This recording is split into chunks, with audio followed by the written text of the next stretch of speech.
আমরা এবার ফটোশপের texture filter নিয়ে কাজ করব। আমরা যে ইমেজটির উপর বা যে ডকুমেন্টের উপর টেক্সচার প্রয়োগ করতে চাই সেই ডকুমেন্টটি আমরা ওপেন করে নিব এবং আমরা ফিল্টার মেনুর টেক্সচার সাব মেনুর আওতাধীন যে কোনো একটি টেক্সচার নির্বাচন করব। আমরা এখানে নির্বাচনের পর এই ইফেক্ট উইন্ডোতে আমরা চলে এসেছি এবং যেখান থেকে আমরা আমাদের এই ইমেজে প্রয়োগকৃত ইফেক্টগুলো আমরা দেখতে পাবো বা টেক্সচারগুলো দেখতে পাবো।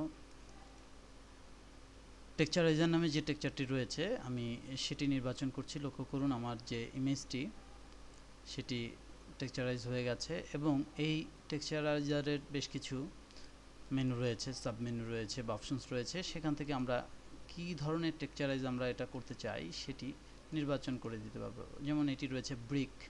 আমরা অনেক সময় ইটের দেয়ালে যদি আমরা একটা ছবি লাগাই সেটি কেমন আসবে বা কিভাবে সেটিকে ডিফাইন করা যায় সেটি আমরা এখান থেকে নির্বাচন করে দিতে পারি। লক্ষ্য করুন একটি ইটের ব্রিক এখানে ডিফাইন করা হয়েছে এবং লাইটের অ্যাঙ্গেলটি থেকে কোন দিকে হবে সেটিও কিন্তু এখানে ডিফাইন করে দেওয়া যায়। লক্ষ্য করুন এটি পুরো একটি ইটের ব্রিককে রিপ্রেজেন্ট করছে এবং এটি হচ্ছে স্কেলিং। এটি দিয়ে আমরা ইটের ব্রিককে বড় ছোট করতে পারি, অর্থাৎ ইটগুলো বড় কি ছোট সেটি এখানে আমরা ডিফাইন করতে পারি। লক্ষ্য করুন আমাদের টেক্সচারটি মনে হচ্ছে একটি ইটের ওয়ালের উপর আমাদের এই ছবিটি হয়তো বা লাগানো হয়েছে বা পেইন্ট করা হয়েছে, এই ধরনের একটা লুকস চলে এসেছে। এছাড়া ইনভার্ট লুক আছে, সেটি আমরা এখান থেকে নির্বাচন করে দিতে পারি। স্টেইন গ্লাসে এখানেও রয়েছে সেই ধরনের কিছু, অর্থাৎ আমাদের এই ছবিকে স্টেইন গ্লাসের টেক্সচারিংয়ে কেমন দেখাবে সেটি আমরা এখান থেকে দেখে নিতে পারি।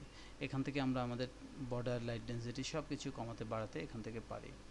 ঠিক একইভাবে আমরা যদি মোজাইক নির্বাচন করি তাহলে মোজাইকের যে টেক্সচার ইফেক্টটি এটি এখানে প্রয়োগ হবে এবং মোজাইক অনেক ধরনের মোজাইকের ইফেক্ট রয়েছে, তো আমরা সেটি এখান থেকে আমরা দেখে নিতে পারবো। মোজাইকের টাইলস আমরা যদি এটিকে ভাগ আরও বড় করতে চাই, সেপারেশনগুলো সেটি আমরা এখান থেকে করতে পারবো।